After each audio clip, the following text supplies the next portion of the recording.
नमस्कार। जय हिंद। जय भारत। भारत के गौरवमयी इतिहास के पश्चात आज मैं आपको भारत के गौरव व सम्मान के प्रतीक भारत के विभिन्न राष्ट्रीय चिन्हों के संबंध में बताना चाहता हूं और भारतीय राष्ट्रीय चिन्हों की सूची के बारे में बताना चाहता हूं। सबसे पहले राष्ट्रीय ध्वज। राष्ट्रीय ध्वज तिरंगे में समान अनुपात में 3 क्षैतिज पट्टियां हैं। गहरा केसरिया रंग सबसे ऊपर, सफेद रंग बीच में और हरा रंग सबसे नीचे है। ध्वज की लंबाई और चौड़ाई का अनुपात 3:2 है। सफेद पट्टी के बीच में नीले रंग का चक्र है। शीर्ष में गहरा केसरिया रंग देश की ताकत और साहस को दर्शाता है। बीच में स्थित सफेद रंग की पट्टी और धर्म चक्र के साथ शांति और सत्य का संकेत है। हरा रंग देश के शुभ विकास और उर्वरता को दर्शाता है। इसका प्रारूप सारनाथ में अशोक के सिंह स्तंभ पर बने चक्र से लिया गया है। इसका व्यास सफेद पट्टी की चौड़ाई के लगभग बराबर है और इसमें 24 तीलियां हैं। राष्ट्रीय ध्वज भी पिंगली वेंकैया जी ने डिजाइन किया था। भारत की संविधान सभा ने राष्ट्रीय ध्वज का प्रारूप दिनांक 22 जुलाई सन 1947 को अपनाया। राष्ट्रभाषा। भारत की कोई भी घोषित राष्ट्रभाषा नहीं है। भारत सरकार ने 22 भाषाओं को आधिकारिक भाषा के रूप में जगह दी है तथा राज्य सरकारें अपनी आधिकारिक भाषा चुनने के लिए स्वतंत्र है। केंद्र सरकार ने अपने कार्यों के लिए हिंदी और अंग्रेजी भाषा को आधिकारिक भाषा के रूप में जगह दी है। इस प्रकार से हम कह सकते हैं हिंदी हमारी राष्ट्रभाषा है। राष्ट्रीय पक्षी। भारतीय मोर पावों क्रिस्तास्तुस भारत का राष्ट्रीय पक्षी एक रंगीन हंस के आकार का पक्षी, पंखे आकृति की पंखों की कलगी, आंख के नीचे सफेद धब्बा और लंबी पतली गर्दन। इस प्रजाति का नर मादा से अधिक रंगीन होता है, जिसका चमकीला नीला सीना और गर्दन होती है और अति मनमोहक कांस्य हरा 200 लंबे पंखों का गुच्छा होता है। मादा भूरे रंग की होती है, नर से थोड़ा छोटा और उसके पंखों का गुच्छा नहीं होता। नर का दरबारी नाच पंखों को घुमाना और पंखों को संवारना एक सुंदर दृश्य प्रस्तुत करता है। इस प्रकार से भारतीय पक्षी हमारा राष्ट्रीय पक्षी मोर है। राष्ट्रीय पुष्प कमल नीलंबो नूसीपेरा गेटन भारत का राष्ट्रीय फूल है। यह पवित्र पुष्प है और इसका प्राचीन भारत की कला और गाथाओं में विशेष स्थान है और यह अति प्राचीन काल से भारतीय संस्कृति का मांगलिक प्रतीक रहा है। भारत पेड़ पौधों से भरा है। वर्तमान में उपलब्ध डेटा वनस्पति विविधता में इसका विश्व में 10वां और एशिया में 4था स्थान है। अब तक 70% भौगोलिक क्षेत्रों का सर्वेक्षण किया गया है।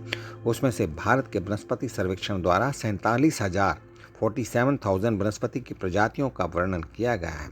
इस प्रकार से कमल हमारा राष्ट्रीय पुष्प है। राष्ट्रीय पेड़ भारतीय बरगद यानी कि बरगद का पेड़ फाइकस बेंगालेंसिस, जिसकी शाखाएं और जड़ें एक बड़े हिस्से में एक नए पेड़ के समान लगने लगती हैं। जड़ों से और अधिक तने और शाखाएं बनती हैं। इस विशेषता और लंबे जीवन के कारण इस पेड़ को अनश्वर माना जाता है और यह भारत के इतिहास और लोक कथाओं का एक अविभाज्य अंग है। आज भी बरगद के पेड़ को ग्रामीण जीवन का केंद्र बिंदु माना जाता है और गाँव की परिषद इसी पेड़ की छाया में बैठक करती है। अर्थात हमारा राष्ट्रीय पेड़ बरगद का पेड़। राष्ट्रगान भारत का राष्ट्रगान अनेक अवसरों पर बजाया जाता है और राष्ट्रगान के सही संस्करण के बारे में समय समय पर अनुदेश जारी किए गए हैं। इनमें वे अवसर जिन पर इसे बजाया जाना चाहिए और उन अवसरों पर उचित गौरव का पालन करने के लिए राष्ट्रगान को सम्मान देने की आवश्यकता के बारे में बताया जाता है। सामान्य सूचना और मार्गदर्शन के लिए इस सूचना पत्र में इन अनुदेशों का सारांश निहित किया गया है। राष्ट्रगान पूर्ण और संक्षिप्त संस्करण है। स्वर्गीय कवि रविंद्रनाथ ठाकुर द्वारा जनगण मन के नाम से प्रख्यात शब्दों और संगीत की रचना भारत का राष्ट्रगान है और इसे इस प्रकार पढ़ा जाए।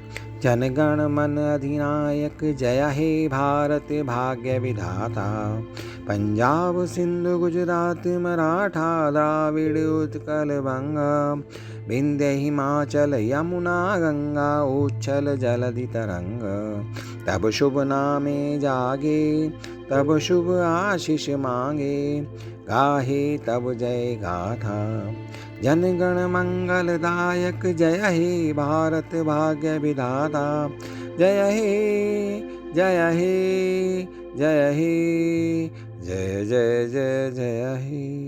भारत माता की जय। उपरोक्त राष्ट्रगान का पूर्ण संस्करण है और इसकी कुल अवधि लगभग 52 सेकंड है।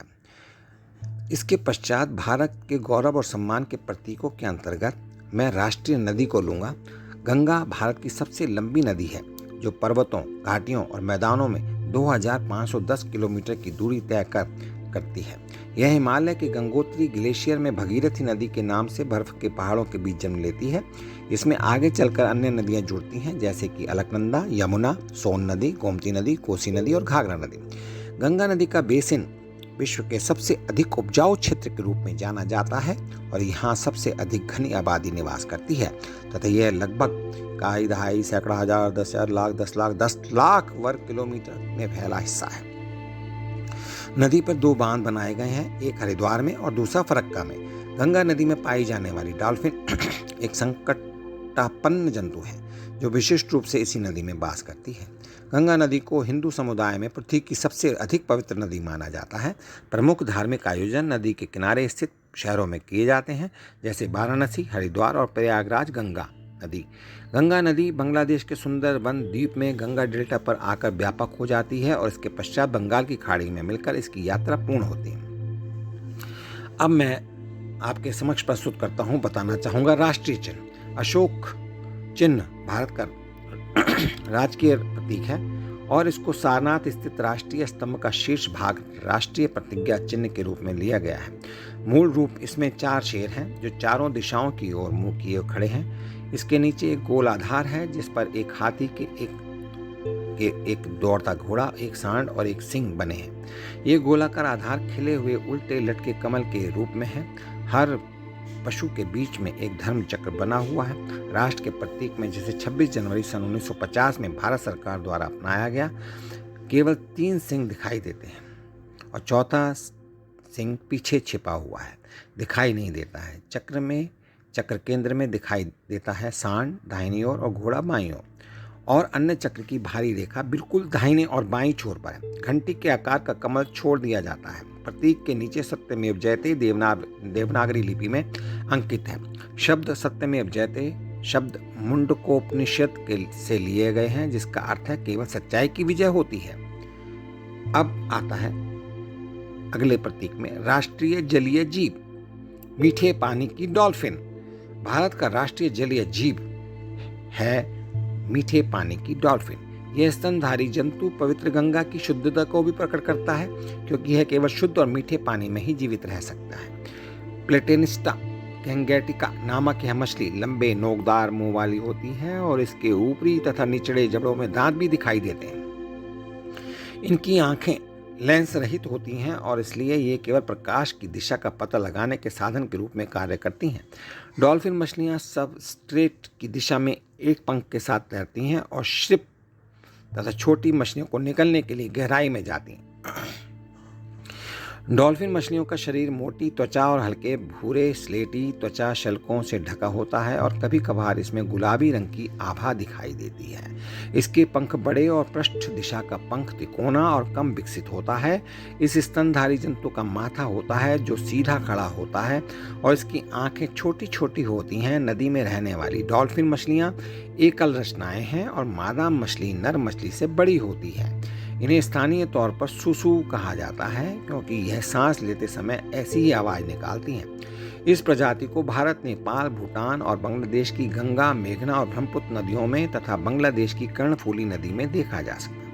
नदी में पाई जाने वाली डॉल्फिन भारत की एक महत्वपूर्ण संकटापन्न प्रजाति है और इसलिए इसे वन्य जीवन संरक्षण अधिनियम सन 1972 में शामिल किया गया है।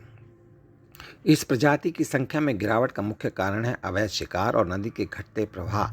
भारी तलछट बैराज के निर्माण के कारण इनके अधिवास में गिरावट आती है और इस प्रजाति के लिए प्रवास में बाधा पैदा करते हैं, परंतु भारतीय शासन इनकी संख्या बढ़ाने के अनेक उपाय कर रहे हैं।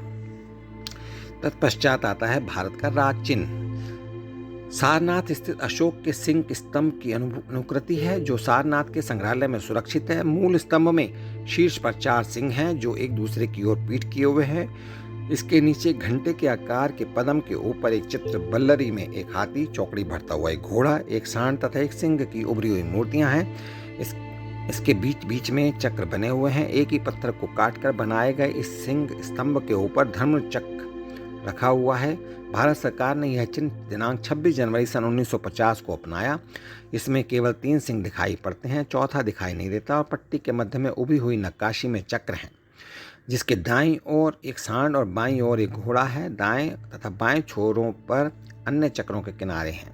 आधार का पद्म छोड़ दिया गया है। फलक के नीचे मुंडकोपनिषद का सूत्र सत्यमेव जयते देवनागरी लिपि में अंकित है, जिसका अर्थ है सत्य की विजय होती है। राष्ट्रीय पंचांग अर्थात राष्ट्रीय कैलेंडर।